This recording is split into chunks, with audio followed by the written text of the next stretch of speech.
السلام علیکم ورحمۃ اللہ وبرکاتہ۔ ڈیلی ون پیج کے شعبے سے آج کے پیج کا نمبر ہے 103، سورۃ نساء، آیاتیں 155 سے لے کر 162 تک۔ اعوذ باللہ من الشیطان الرجیم۔ فبما نقضهم ميثاقهم وكفرهم بآيات الله وقتلهم الأنبياء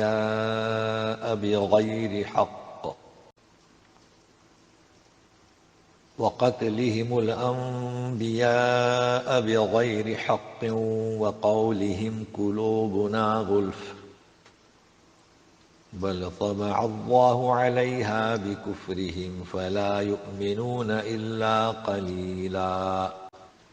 بسبب ان کے عہد شکنی کے، نقض عہد کو توڑنا، میثاقہم ان کا عہد شکنی کے ایک سبب، اور ہمارے احکام، آیات اللہ کی آیات یعنی احکام، اس کا انکار کرنے کے سبب، اور نبیوں کا ناحق قتل کرنے کے سبب، اور ان کا یہ قول کہ ہمارے دل گلا۔ تو کیا سبب؟ گزشتہ صفحے سے جڑنا ہوگا کہ انہیں جو ہے محروم کیا گیا، ان کی گرفت کی گئی، تو یہ اسباب ہیں۔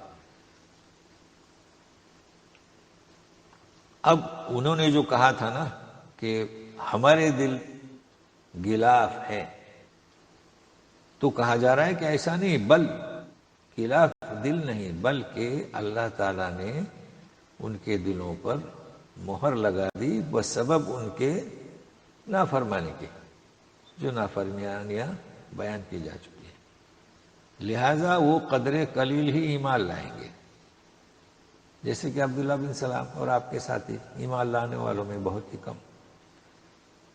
اچھا، اب مزید گنوائے جا رہی ہیں ان کی نافرمانیاں۔ وَبِكُفْرِهِمْ وَقَوْلِهِمْ عَلَى مَرْيَمَ بُهْتَانًا عَظِيمًا، اور ان کی نافرمانی، ان کا انکار، ان کا کفر، اور ان کا یہ کہنا، وہ کیا تھا؟ مریم علیہ السلام پر بڑا بہتان۔ اب بہتان الزام کیا تھا؟ کہ عیسی نہ مریم، عیسیٰ علیہ السلام کی پیدائش کس طرح ہوئی؟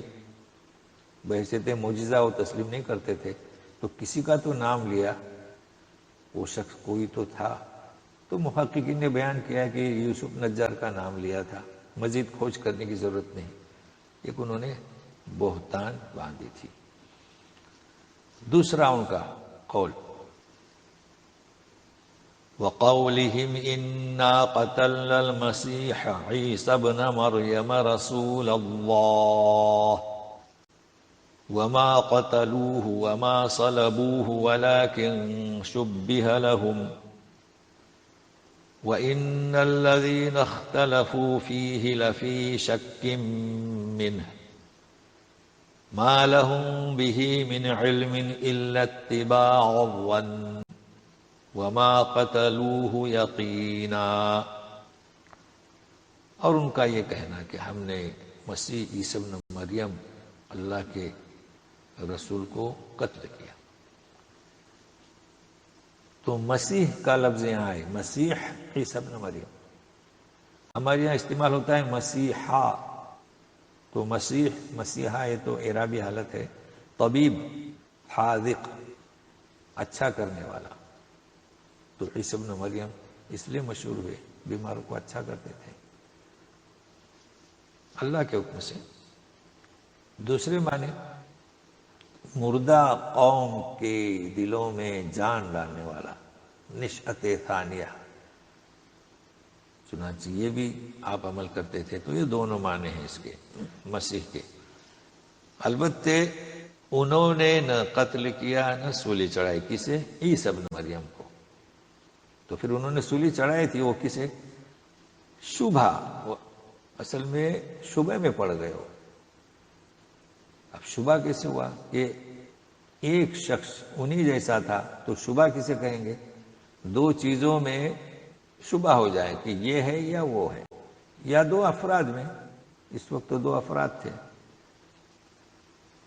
اچھا، جب شبہ ہوا تو شبہ کے بعد درجہ آتا ہے شک کا، اور شک کے بعد آتا ہے ریب کا۔ تو دیکھیے شک کیسے، اور جنہوں نے اختلاف کیا وہ شک میں تھے اس بات سے۔ اب شک کیا ہے؟ شبہ تو 2 افراد میں کون عیسیٰ اور کون وہ شخص، تو انہوں نے شبے میں ایک شخص کو صلیب پر چڑھا دیا، وہ عیسی ابن مریم نہیں تھے۔ اب اختلاف کیا کہ اس شخص کو اگر صلیب پر چڑھائیے تو عیسی ابن مریم کہاں ہے، اور اگر عیسی ابن مریم کہاں ہے تو وہ شخص کہاں ہے۔ تو یہ شبہ کہاں بڑھ گیا، شک تک چلا گیا۔ تو فرق دیکھیں نا شبہ اور شک میں۔ پھر اس کے بعد ریب، ریب تو کسی کہیں گے بڑی الجھن، تو یہ نوٹ کر لیں، شبہ، شک اور ریب ما لہم بہ من علم، اصل میں انہیں اس کا کچھ بھی علم نہیں تھا سوائے اٹکلیں اتباع، کیونکہ شبہ میں سولی پر چڑھایا اور اب شک میں ہے، حقیقی علم انہیں نہیں۔ لیکن حقیقت قرآن بتا رہا ہے کہ وما قتلوہ یقینا، یقیناً اسے یعنی عیسی ابن مریم کو قتل نہیں کیا۔ اب قتل نہیں کیا تو وہ تو شبہ، کیا شبہ اور شک میں تھے نا، تو اس کا بھی جواب دیا جا رہا ہے۔ بر، دیکھیے بل لام کو اب پڑھا نہیں جائے گا، بر رفعہ اللہ الیہ وکان اللہ عزیزا حکیما، بلکہ بات یہ ہے کہ اللہ نے انہیں اٹھا لیا آسمان پر، الیہ اپنی طرف، اور اللہ تعالیٰ عزیز غالب حکیم ہے، لہذا جب آپ کا حکم ہوا انہیں اٹھانے کا تو کوئی اسے اس حکم کو نافذ کرنے سے روک نہیں سکتا، اور حکمت کی بنیاد پر اٹھایا۔ اب جیسے کہ احادیث میں ہے کہ وہ تو پھر آئیں گے قیامت سے پہلے، تو دجال کو ماریں گے، یاجوج ماجوج بھی ان کی دعا کی سبب ہلاک ہوں گے، تو یہ ہمارا یقین ہے، قرآن شریف کہہ رہا ہے کہ اٹھا لیا۔ وَإِن مِّنْ أَهْلِ الْكِتَابِ إِلَّا لَيُؤْمِنَنَّ بِهِ قَبْلَ مَوْتِهِ وَيَوْمَ الْقِيَامَةِ يَكُونُ عَلَيْهِمْ شَهِيدًا۔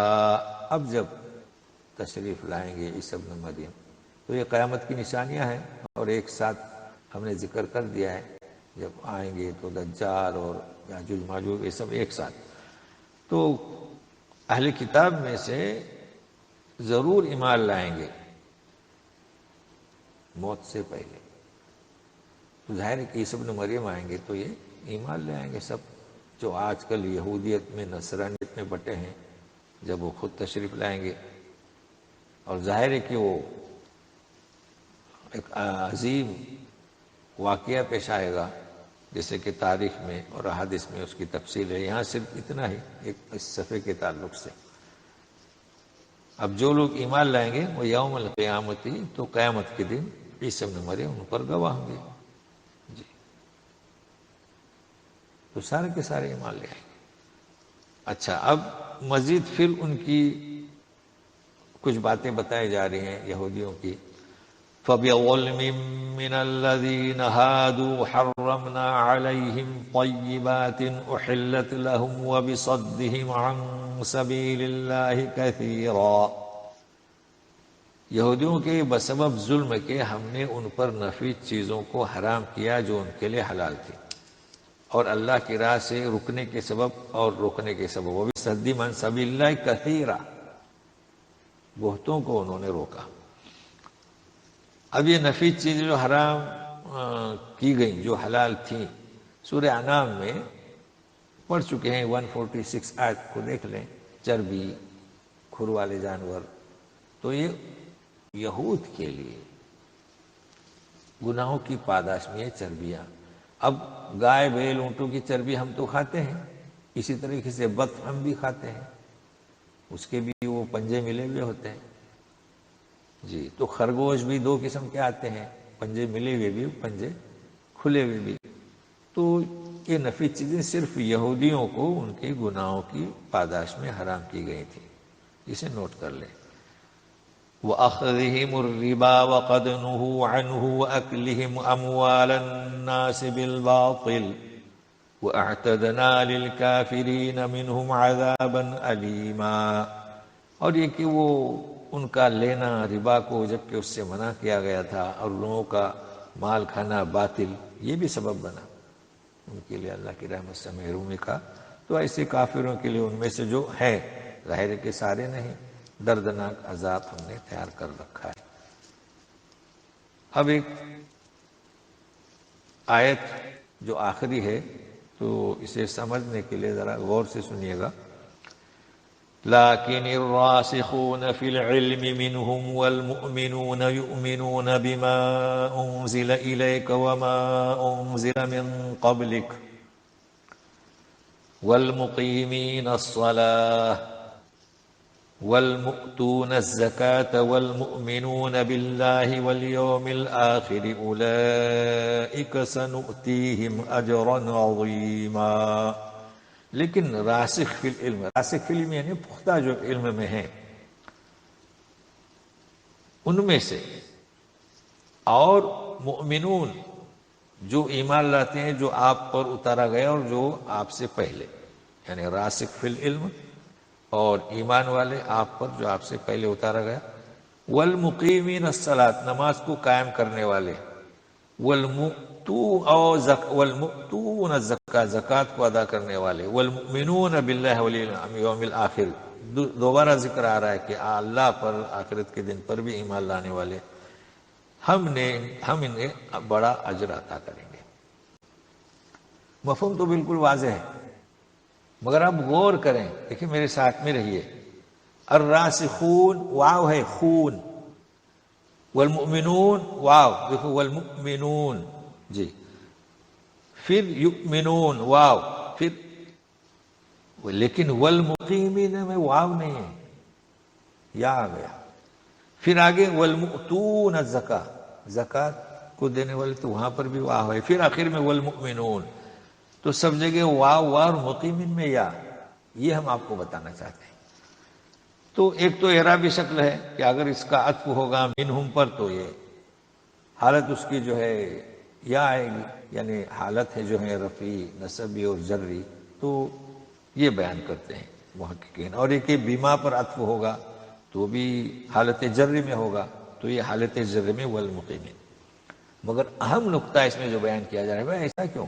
یہاں مومنون سب پر واو، تو یہ نماز کو امتیازی شکل دے دی، یعنی نماز قائم کرنے والے، اور یہ محققین کی بات کو میں پیش کر رہا ہوں، مسئلہ کی کہ نماز کی اہمیت کو واضح کرنے کے لیے۔